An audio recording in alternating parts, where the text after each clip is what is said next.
The restaurant's private dining room was full of Mom's friends, 50 people celebrating her 60th birthday. I'd arrived on time, brought a gift, and planned to stay for an hour before the pain in my joints became unbearable. I was sitting quietly at a corner table when Mom stood up to give her toast. She'd had 2 glasses of wine. Her face was flushed, her voice carrying across the room. "I want to thank everyone for coming," she said, raising her glass. 60 years old and still going strong, unlike some people who complain about being tired at 32. She looked directly at me. Several guests followed her gaze. "Still playing sick for attention," she said, and people laughed. "My daughter has been in pain for 5 years now. Funny how it never stops her from going to work, but somehow she can't help with family events." More laughter. My aunt nodded knowingly. My cousin smirked. I felt my phone buzz in my pocket but ignored it, keeping my face neutral.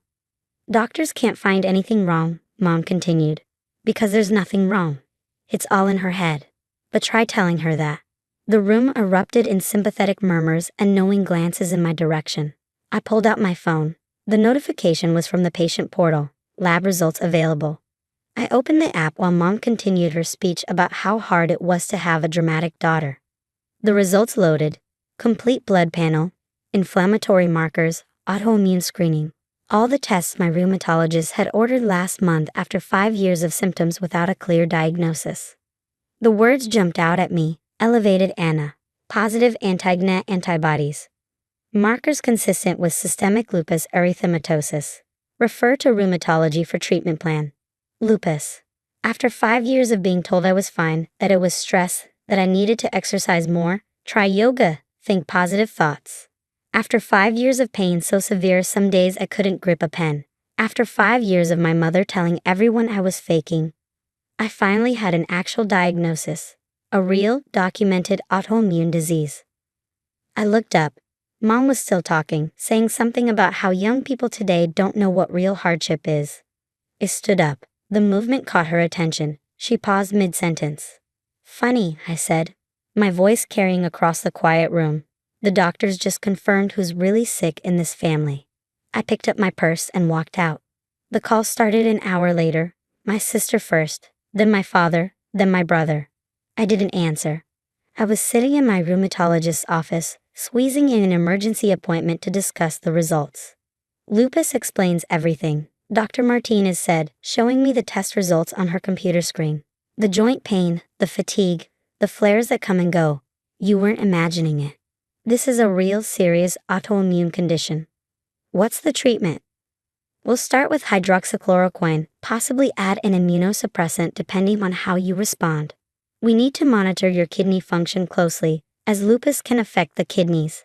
You'll need regular blood work, probably every 3 months initially." I absorbed this information. A chronic illness.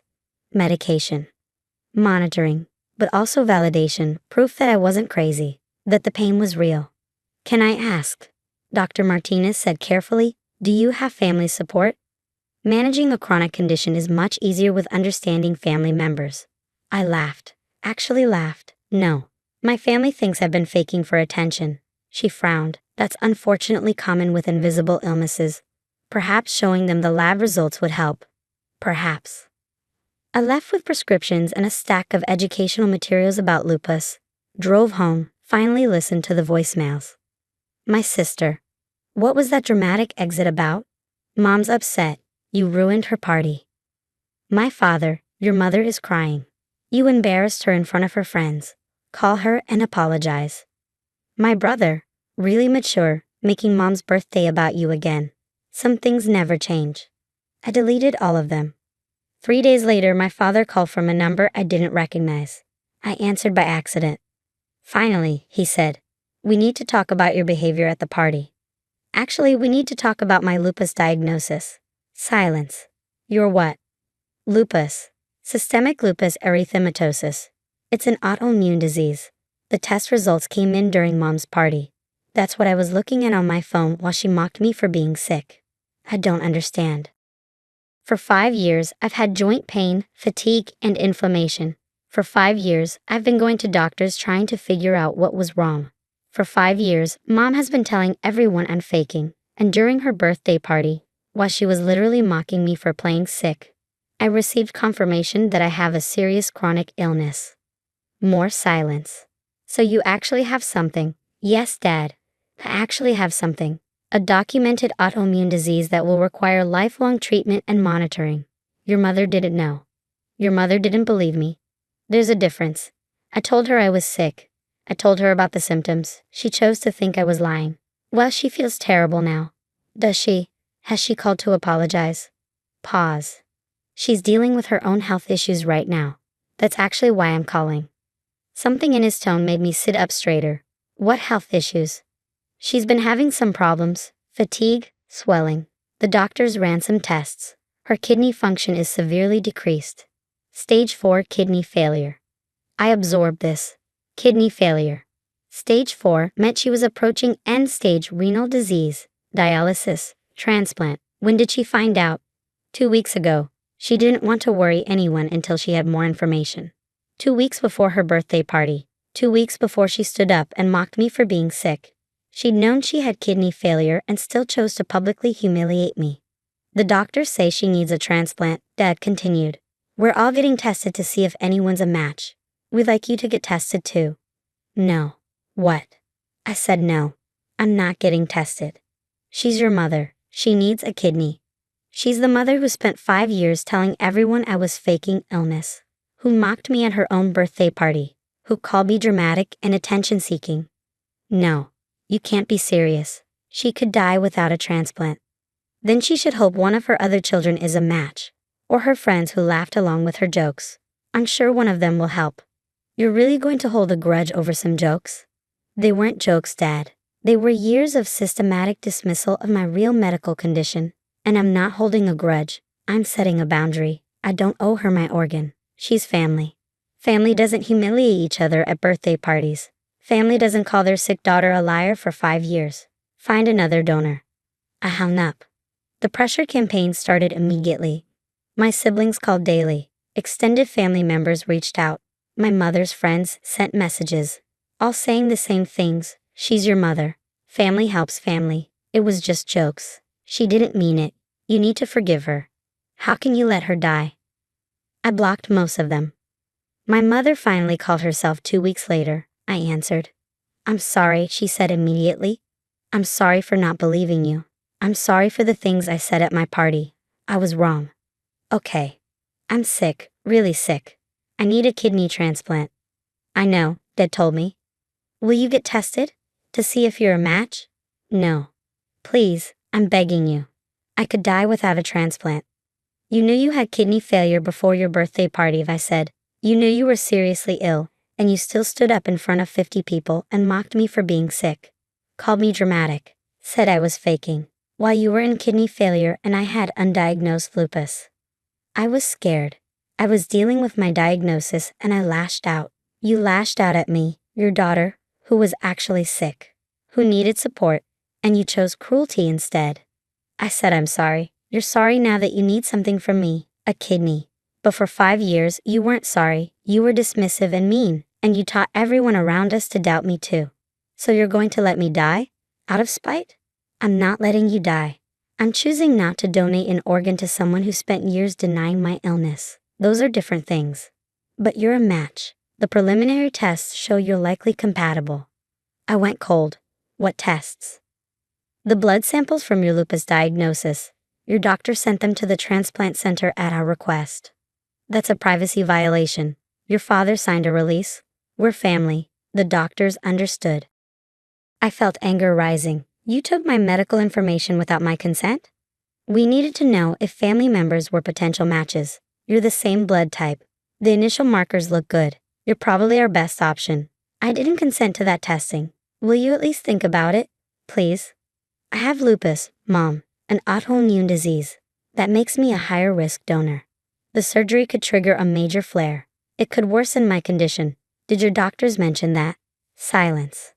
Did they tell you that taking a kidney from someone with lupus is more complicated? That my immune system is already attacking my body and major surgery could make it worse? They said there were risks, but that you could still donate. Of course they said I could still donate. They need a kidney for their patient. But did they tell you what it might cost me? You'd save my life, and potentially ruin mine. I have a chronic illness too now, remember? One you didn't believe in until you needed something from me. I'm your mother. You're the woman who laughed at me for being sick. Find another donor. I ended the call. My rheumatologist called the next day. I received a request from a transplant center for your records. Did you consent to organ donation testing? No. My mother's doctors took my blood work without my permission. That's concerning. I've denied the request and filed a complaint. For the record, I would not recommend you as a kidney donor given your lupus diagnosis. The surgery and recovery could trigger a serious flare. The immunosuppressants after donation could complicate your lupus treatment. This is not a good medical decision for you. Thank you. I'm documenting this in your chart. If anyone pressures you, refer them to me. The family pressure intensified. My father showed up at my apartment. My siblings sent long emails about family obligation. My mother's friends left voicemails about forgiveness and compassion. I didn't budge. My mother started dialysis 3 weeks later, 3 times a week, 4 hours at a time. She was placed on the transplant waiting list, but the wait time for a deceased donor kidney was 3 to 5 years. My brother turned out to be incompatible, wrong blood type. My sister had high blood pressure that disqualified her. My father was too old and had diabetes. None of Mom's friends volunteered. 6 weeks after the birthday party, I received a letter from my mother, actually mailed to my apartment. I know I hurt you. I know I was wrong about your illness. I'm sorry. I'm learning what it's like to be sick now, to have people not understand, to feel your body failing. I understand now why my words hurt you so much. But I'm not asking for forgiveness. I'm asking for your kidney because I'm your mother and I want to live. I'm asking you to be the bigger person, to save my life even though I didn't believe in your pain. Please. I read the letter 3 times, then I wrote a response. Mom, you say you understand now what it's like to be sick, but you don't, because everyone believes you're sick. Everyone is sympathetic. Everyone is trying to help you. I was sick for 5 years, and you told everyone I was lying. You made me doubt myself. You isolated me from family support when I needed it most. You're asking me to be the bigger person, to give you a kidney despite how you treated me. But being the bigger person doesn't mean sacrificing my health for yours. I have lupus. Donating a kidney puts me at risk for complications, flares, and long-term health problems. My doctor has advised against it. Medically, this is a bad decision for me. But even if it were medically safe, I would still say no. Not out of spite. Not out of revenge, but because I learned from you that boundaries matter, that protecting your own health comes first, that you're not obligated to sacrifice yourself for people who don't respect you. You taught me those lessons through your actions. I'm just applying them now. I hope you find a donor. I hope you survive, but it won't be my kidney. Your daughter who was sick the whole time. I mailed the letter and blocked my family's numbers. 3 months later, my cousin reached out. We'd been close before all this. She was one of the few who hadn't joined the pressure campaign. Mom found a donor, she said. A friend from her church. Not a perfect match, but good enough. She's having the surgery next month. That's good. It is, but I wanted you to know that everyone's still angry at you. I know. Are you okay with that? I thought about it. About the chronic pain I'd endured while being called a liar. About the birthday party mockery. About the pressure to give up an organ to someone who denied my illness for years. Yeah, I said. I'm okay with it. I'd rather have my dignity than their approval. My mother survived the transplant. Last I heard, she's doing well, adjusting to life with anti-rejection medications and regular monitoring. I'm doing well too. The lupus medication is working. My flares are less frequent. I've built a support network of people who believe me when I say I'm in pain. Sometimes survival means choosing yourself, even when everyone tells you you're selfish for it. I chose myself, and I'd make the same choice again.